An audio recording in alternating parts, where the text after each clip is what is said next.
voyez ici, c'est peut-être que j'ai pardonné les gens qui m'ont offensé sans demander. Parce que j'ai eu ce message. La puissance du pardon. Donc, chers amis, il faut regarder dans votre cœur. Est-ce que moi je pardonne les gens qui m'ont offensé? Il y a un secret dans le pardon. Et ce secret, moi je l'ai écouté. C'est pourquoi je suis vivant ici. Alléluia. Je n'ai pas beaucoup à parler aujourd'hui, je n'ai pas encore la force. Mais je vous remercie beaucoup parce que vous avez beaucoup prié pour moi. Il y avait déjà le désespoir, il y avait des gens qui pleuraient déjà. Mais moi, avant d'entrer profondément dans le sommeil, je n'avais pas peur. Dieu m'a donné la force de ne pas avoir peur. Mais le mot clé ici, c'est que le mot pardon, la puissance du pardon, la puissance du pardon, c'est inal, c'est qui. Parce que quand nous pardonnons les autres, Dieu aussi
nous les mots pour exprimer ce que nous avions attendu de la part de Dieu.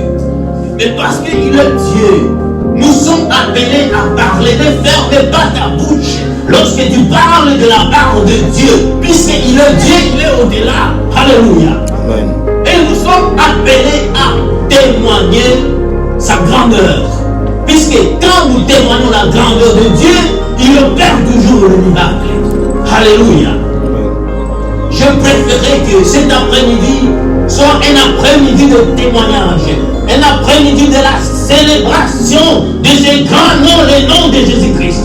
Puisque la parole de Dieu nous déclare, il n'y a point de nom ici sur la terre, au ciel, que le nom de Jésus-Christ. Et avec le nom de Jésus-Christ, nous voulons marcher dans la gloire de Dieu. Alléluia.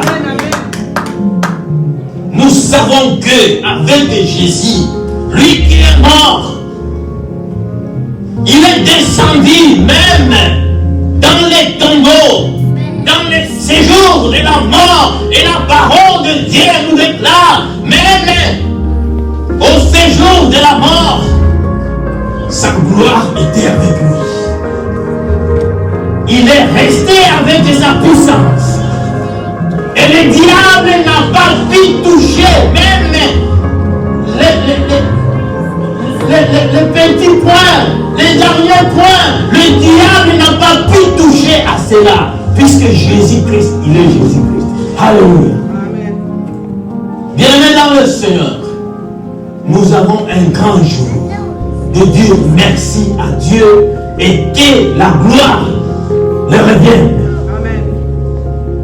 C'est vrai, notre bien-aimé Emmanuel, il était déjà fini, mort. Puisqu'à l'hôpital, quand on m'a appelé, je ne peux pas oublier cette date, c'était le 28 novembre 2020. J'étais au service et le docteur m'a appelé et il m'a dit, est-ce que tu peux venir ici? Et j'ai accepté. J'ai dit oui, je vais venir. Et on a mis les rendez-vous pour le mercredi à partir de 9h. Et moi je suis arrivé à l'hôpital. Et quand on a ouvert la porte, on m'a fait amener là où était le bien-aimé Emmanuel. J'ai rencontré au moins 10 médecins l'entour. Et chaque médecin commençait à faire son travail là-bas. Et il y avait un signe de désespoir. Un signe de désespoir. Et quand on me regardait, on pensait que je vais pleurer. Mais l'Esprit de Dieu m'a parlé. L'Esprit de Dieu m'a fortifié. L'Esprit de Dieu m'a amené dans les sourires. J'ai commencé à être souriant devant les médecins. Et j'ai fixé les yeux aux médecins. Et ils ne m'ont pas compris. J'ai tenu des réunions avec les médecins. Et c'était que les réunions de bien-aimés dans le Seigneur. Le Seigneur m'a précédé. Le médecin m'a dit non. Ton frère, il est presque à sa fin. Et je ne peux pas te dire qu'il va encore survivre. Mais je vais te dire ceci. Tu commences à réfléchir. Comment tu vas l'enterrer? Il y a 3 choses. La première chose, comment est-ce que tu vas l'enterrer? Il y a le moyen pour le faire facilement. Deuxième chose, si tu veux qu'on le brûle, on peut aussi le brûler. Et la troisième chose, on peut ramener les corps au pays, mais c'est très cher. Mais c'est à vous maintenant de décider. Mais bien aimés dans le Seigneur, laisse que nous puissions témoigner la grandeur de Dieu. Jésus-Christ est le vivant. L'Esprit de Dieu est le vivant et il opère le miracle jusqu'à présent. Ce n'était plus moi, mais bien aimé dans le Seigneur. L'Esprit de Dieu a pris le pouvoir. L'Esprit de Dieu a pris le pouvoir. L'Esprit de Dieu a commencé à parler à moi. L'Esprit de Dieu m'a donné les mots. J'ai dit au docteur, arrête docteur.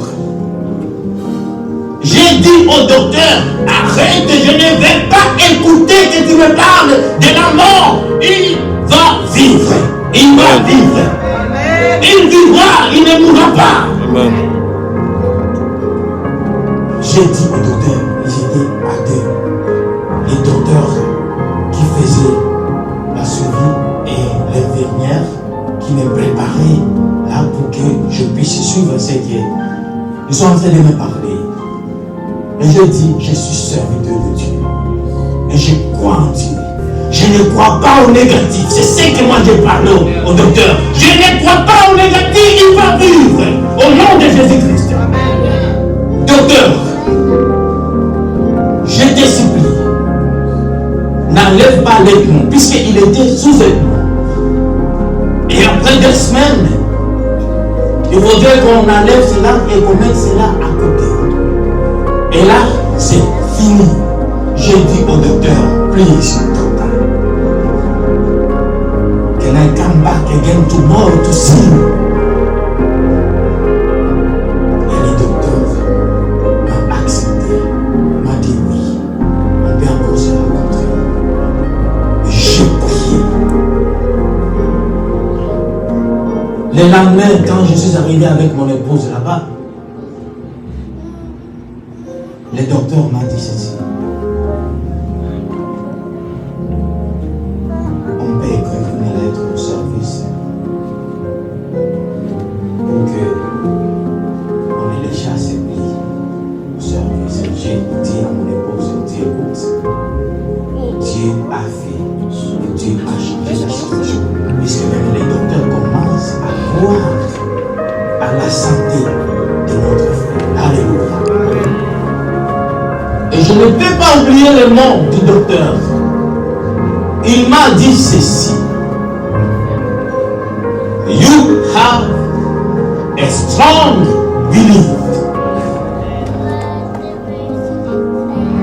Mais bien aimé, nous avons passé un moment compliqué. Mais Jésus-Christ était avec nous. Amen.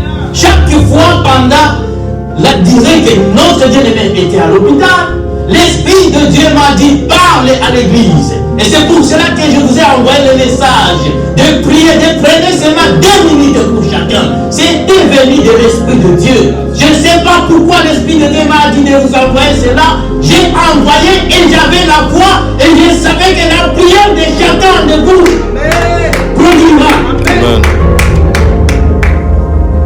la résolution. Et c'était un combat. C'était pas facile. Puisque il est arrivé au moment où on cherchait à nous éviter pour nous donner l'espoir que notre frère va vivre. Puisque nous, on était restés fermes. Et on se disait, il va vivre. Et je vais vous dire ceci, mes bien-aimés dans le Seigneur.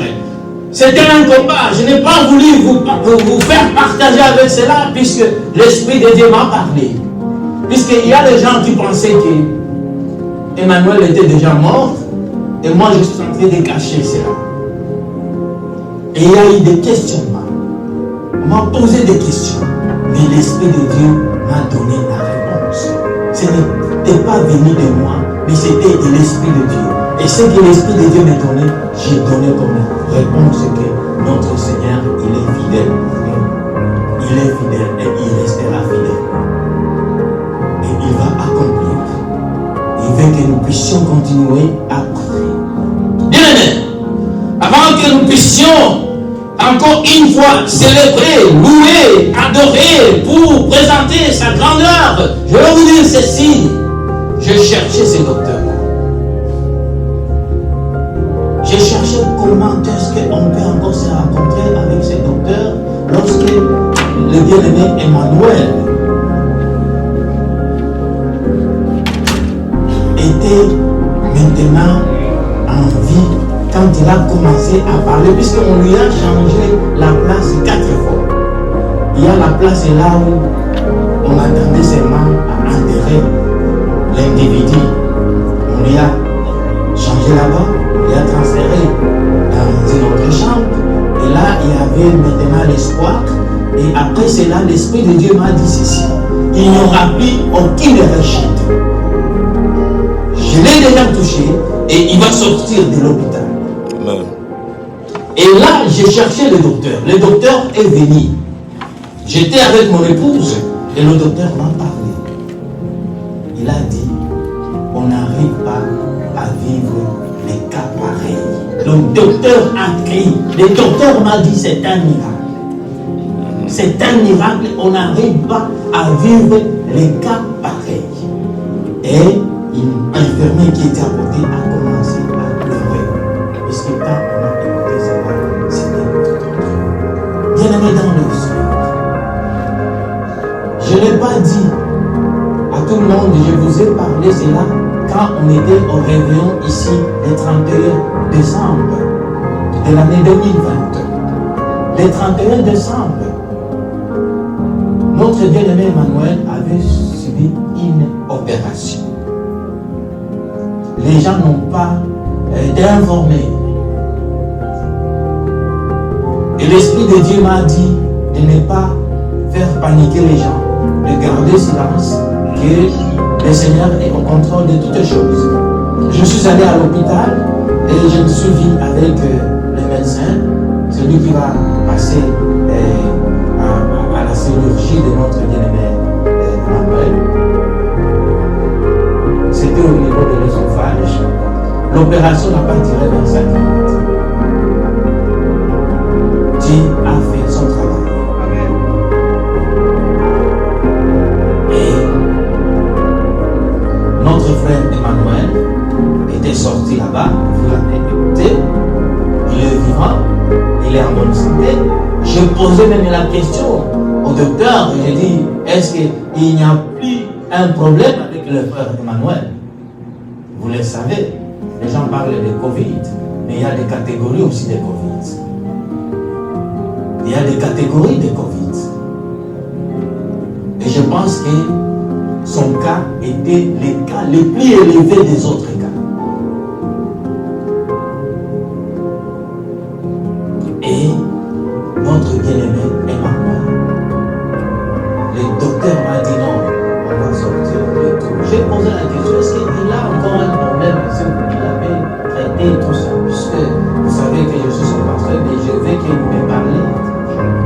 pasteur m'a dit, il n'a aucun problème. Il a été guéri complètement. Il n'y a pas une infection, il n'y a pas une maladie que tu auras peur. Il est guéri complètement. Amen. Alléluia. Amen. C'est pour cela que les vendredis de cette semaine, on a signé sa sortie de l'hôpital et c'était une fête à l'hôpital. C'était une fête de tous les médecins, les infirmiers, tout le monde était venu pour applaudir la guérison de notre frère Emmanuel. Et ils ont pris. Ils ont pris pour nous croyants, ils ont pris pour nous chrétiens, ils ont pris pour les serviteurs de Dieu, ils ont pris. Et c'est ce que nous voulons, que toutes les langues confessent le nom de Jésus-Christ. Il est le Seigneur, le seul sauveur de l'humanité. C'est ça notre mission, la mission de l'Église. Et bien aimé dans le Seigneur, la maladie d'Emmanuel a témoigné. La guérison d'Emmanuel a témoigné. Et si aujourd'hui les gens ne vont pas croire, ce n'est pas parce qu'ils n'ont pas vu de miracles, mais c'est parce qu'ils sont maudits par le diable. Et nous venons de les amener en Jésus-Christ, de croire en Jésus-Christ. Nous avons vécu les miracles. Que le nom de notre Seigneur et Sauveur soit loué, Washington, est-ce que nous puissions encore célébrer ce nom. Amen. Nous pouvons nous tenir debout. Célébrons ce grand nom. Il est notre Seigneur et il nous connaît, il nous permet de